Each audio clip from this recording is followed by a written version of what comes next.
Hello and welcome to today's session. Today's another special one, and I have a very special guest who I've known for several years now.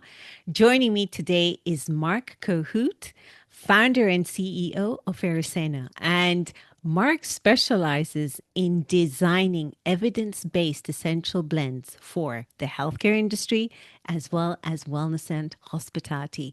Mark, welcome and thank you so much for joining me today. Oh, thank you, Sonal. It's a real pleasure to be here with you today. I've followed your work for years, and it's really a pleasure to be here on your podcast.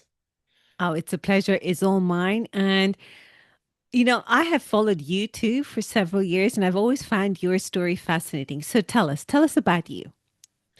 Well, real quickly, I was working at the Cleveland Clinic with the very well-known Dr. Michael Roizen, who's a wellness guru famous around the world. We saw that aromatherapy had been used in all sorts of wellness activities, but that the industry around it was questionable. The medical claims were sketchy and the quality of the products was a question.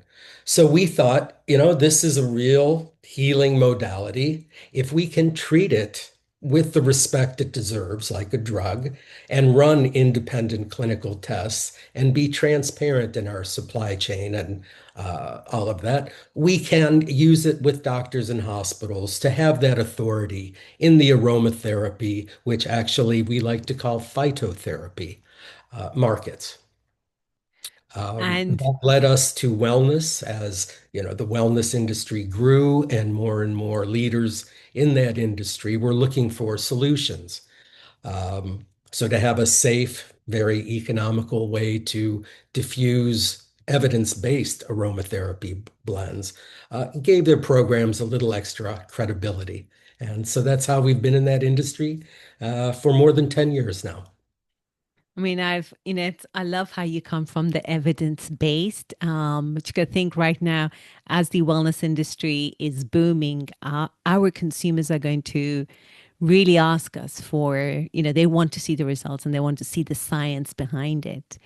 But to, on the subject of seeing how the wellness industry has grown. So I remember when I started off 20 years ago, the wellness was not even a word really. So it suddenly got created, right? Mhm. And then the beginning years were very, very tough. And then suddenly we were hit with a pandemic. And then these last 5 years, we have seen exponential growth. And now everyone has the word wellness tagged on to whatever they do. So, Mhm. how have the last 5 years shifted your perspective of this industry as you've seen this happen?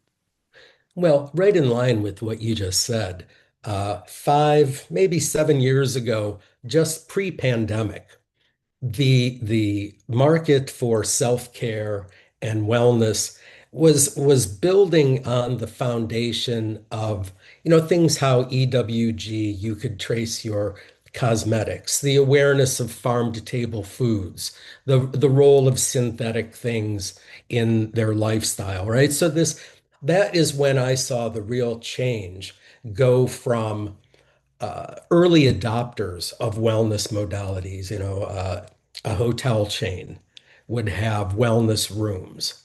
Well, now over the years, that's evolved to you've got to have wellness as part of your hospitality offer.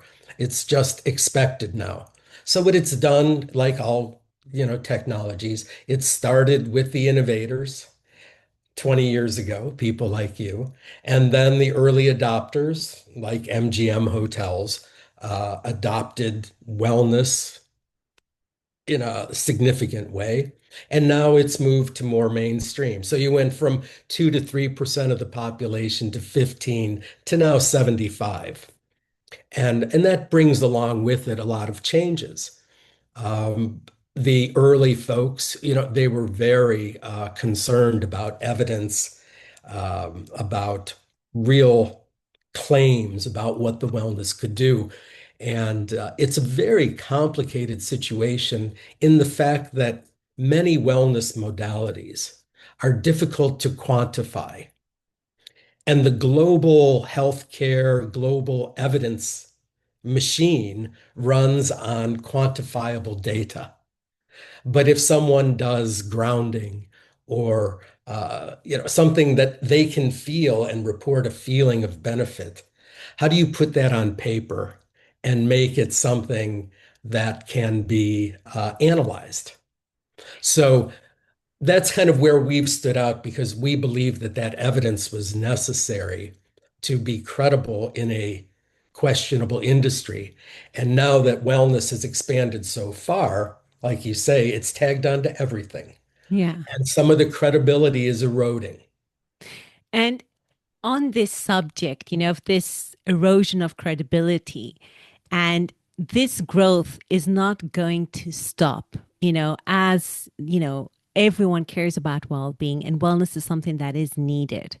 And maybe wellness will evolve to now the world longevity and God knows what else. But fundamentally, this industry where we're impacting people's well-being, where do you see us in the short, mid, and long term? So in the short term, let's say it's this year, next year, and then the mid, in the long terms. Well, I think we're going to see the typical, I hate to call it a product, but for the business folks out there, it's a product with a life cycle. And now wellness is still innovating. It's sorting itself out. But in the long term, it's going to be a part of everyone's life. I think we've all seen the changes in traditional Western healthcare, at least, right? The pharmaceutical approach, the um, reactive style of medicine. And what's happening with wellness is it's becoming a proactive manager of personal health. And so I've watched it, well, here at the Cleveland Clinic, where there was a wellness institute. Well, that over time has been phased out because the initiatives of wellness have been pushed to the other institutes, whether it's cardiology or pulmonary or anything like that. So I see more and more growth into it being a way of life rather than a focused target. Is that making sense? Yeah, no, it definitely is. I think once it becomes part of our day-to-day activity and how systems work. But if, from now until that point, because it's inevitable, the market is going that way, what are the potential spanners in the work do you see? Or I would say, where are the potential red flags that we have to be aware of? Well, we're certainly coming to a place of dynamic regulation, right? In the United States, I can speak to that pretty well. Um, they're looking at, RFK is looking at all sorts of things that impact wellness. He's a lightning rod for opinion, but generally speaking, he's looking at lifestyle, at how healthier behaviors and approaches are going to contribute ultimately to lower healthcare costs, but better well-being for everyone. So I think everywhere we've seen it earlier on in Europe, where they're a little bit more rigorous on, say, cosmetic regulation. Right here in the States, we fall under a cosmetic regulation. And there's a lot of things you can't get away with in Europe that's still permitted here in the USA. So this dynamic regulatory environment, um, right? Somebody makes a law, someone makes a rule, and it changes, and all of a sudden your business model could be upended. So one thing I would definitely suggest to everyone in the business is to keep an eye on this regulatory reform as it moves to preventive medicine or care medicine as it matures into more traditional Western medicine. And now, if we just, kind of slightly change gears and move into wellness within hospitality. Now, traditionally, wellness has been the spa department, with now wellness is called spa plus gym and a few health, mind, body activities. And that's voila, your wellness concept in a hotel. Mhm. And traditionally, it does not have a track record of stellar performance, of being high profit generating departments per se. And in many cases, of course, it depends on the region of the world, but that can go from anywhere from 1% of total hotel revenue to maybe even 18% maximum. Again, it depends on your target audience and region. So it's not been stellar. And given your expertise, and you're also very much involved within wellness and hospitality, how do you think wellness can build that track record of being that serious um, specialty or serious area that does generate and drive revenue too, as well as guest satisfaction? Sure, that's a great question. And let me tell you, I've been involved with hospitality wellness at a variety of levels.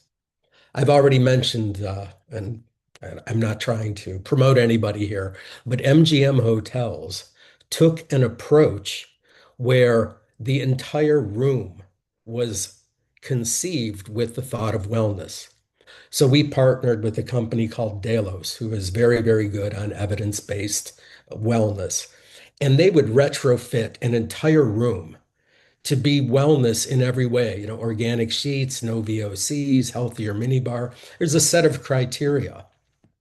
And over the 10 years that we've watched, the metrics are absolutely clear. They have a higher occupancy rate at a higher rate. There is absolutely a defined return on investment, right? There's no question about it. And this has been consistent both pre and post pandemic. Um, Now, other companies that we worked with, other hospitality organizations, have taken a more, shall we say, haphazard approach. They'll say, for wellness, we'll put a scent machine in the lobby, we'll offer in-room massage, or we'll try to throw some things at this so that we can mention in our brochures and literature the hot topic of wellness facilities or wellness accommodation. So if you get a yoga mat in your room, what does that really do for the bottom line of the hotel? It doesn't really do much. So I guess what I'm trying to explain here is that a thoughtful, curated approach to wellness in every aspect of a hospitality stay will generate the return. I mean, we've seen it. We know that this is true. And you're starting to see more data out there about the concrete results of good wellness programs. But for those who don't take a measured and really holistic, I hate to use the word holistic, but really look at how wellness surrounds or embraces their offer, they're going to have difficulty succeeding because it'll be an incomplete offer. And it's true. I mean, it's when it's thoughtfully integrated through the entire guest experience, through the build, and as you use the word, wellness programming, it does need to be intentional. It does need to be meaningful, and then the revenue will come with it. But for those, most of my clients tend to be boutique hotel owners. And for them looking to implement wellness, what advice would you give them? Now, that could be through scent, for example, because scent tends to be, I think, one of our most powerful senses, really, at the end of the day, connected to our limbic system. But if they want to go down that route, what would you advise them? Oh, that's simple. Ultimately, things come down to people and team. You really have to have a point person who has the appropriate vision that the enterprise wants to achieve, but empower them to say, this is the vision. We have to address these things. And also offer them the opportunity to look at the broader offers of the establishment and say, look, Um, a great example would be, oh, we offer, wellness rooms. But you come into the lobby and smell this synthetic fragrance that could be making you sick or certainly unhealthy. This point person with the authority should be able to point issues like that out or point out issues in the canteen and say, look, this restaurant is serving food that is not aligned with our wellness vision. And so if that individual has a clear mandate and a vision for how they want to implement wellness in their establishment, you have to go all in on it. Because if you try to pick and choose, clientele are becoming more sophisticated about this and they'll see through um, a hollow offer. And for us spa and wellness leaders in hotels, so probably further down the food chain, right? When it comes to making decisions, what advice would you give them? So while they're the primary person of contact, or rather should be, um, what advice would you give them? I would say to try to integrate yourself more with the other wellness aspects of the establishment. Maybe there's a restaurant that serves farm to table. Make sure that uh, cooperation is acknowledged and try to build on that. So you'll have centers of activity that you need to ally with within the organization. Um, a smaller chain, two or three properties, or even a sole proprietor, right, is going to look at this and say, how is my air quality? How is my food quality? How is my lighting quality? These, people like you can guide them through the necessary uh, attributes to address with an eye on wellness. If you're going to be putting in new carpeting, be careful about the kind of carpeting you put in. No VOCs. And that becomes an attribute to say we care. And that's what the wellness people are looking for. And is there anything else you want to add? Things that you're seeing in the industry um, that would be useful for our audience to know? Well, just in general, I've referred several times now to the maturation of the industry. I think that my suggestion would be to make sure you have this point person who is focused on wellness in all of its aspects and allow them the authority to bring that together because a comprehensive wellness persona is going to be more successful for a spa, for a hotel, for a small resort than one where it's put in as an afterthought.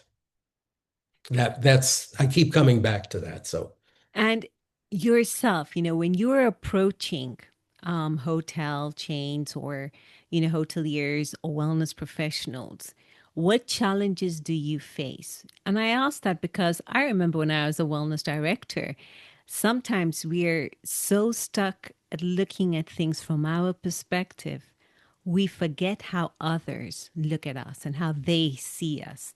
mhm. And we don't always show up in the best way possible. So as a provider, as a supplier, what do you notice? What is your biggest challenge? Well, it is, I don't want to say convincing, but it's presenting the data behind your wellness solution or behind your offer to people in a purchasing role or a housekeeping role that really aren't well briefed on what it takes. And sometimes the costs can be higher, right? You can put a plug-in into your guest suites, and those are $5 and they last a month. They're terrible. And all of a sudden you tell somebody that, oh, well, you want to spend $20 a month for that healthy environment. And they're instantly shocked. Why should I 4x my cost? And it's like, well, because it's a small investment for a larger return. And so that return reward, needs to be thought of a little more broadly. And that's why, again, the authority of the point person is the one who will to teach and explain and nurture the concept of wellness as a kind of the oh, what would you say, the social makeup of a company. It has to really be part of the culture.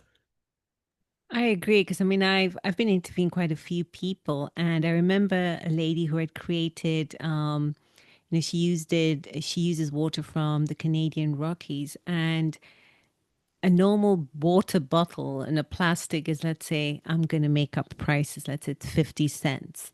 And then this water in a glass bottle would probably cost you, let's say, $4.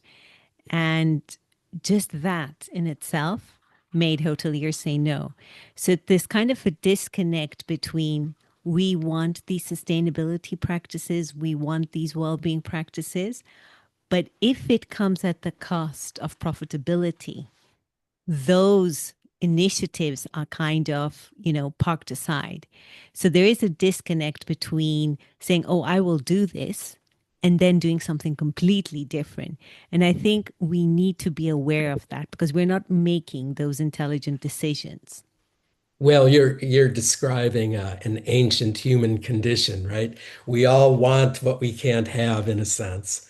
And we would love to have everything, but when it comes to paying for it or making the effort for it, then you see what the value is. And what I'm seeing, and to answer kind of thread this through all of your questions, is that I see people are now making the effort more and more to incorporate it. Because again, it's moving from early adopters and innovators to the mainstream.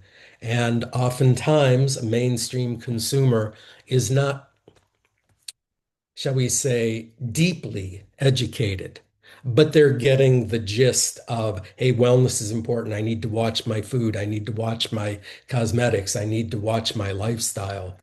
And so, really, I guess I will add the educational component to the guest. Not everyone comes in with, say, the wellness knowledge of you. When you check in, you're a very different guest than, just somebody who's finally got a holiday from their office job and they just want to be pampered. So I think those people will be gaining education in time, again, more mainstream, more information, so forth. So that's what the wellness industry really needs to prepare for is a more informed consumer. Yeah, and I think those consumers are coming, and I think we also, as an industry, need to also become and step into that more informed role. Mhm. And as we wrap up, is there anything else you'd like to add? Oh, gee. Well, I mean, to kind of tie it all up, wellness started, uh, gosh, I think, what would you say, 20 years ago? And it's grown and grown, and it's now a part of everyday life. And it was accelerated by the pandemic.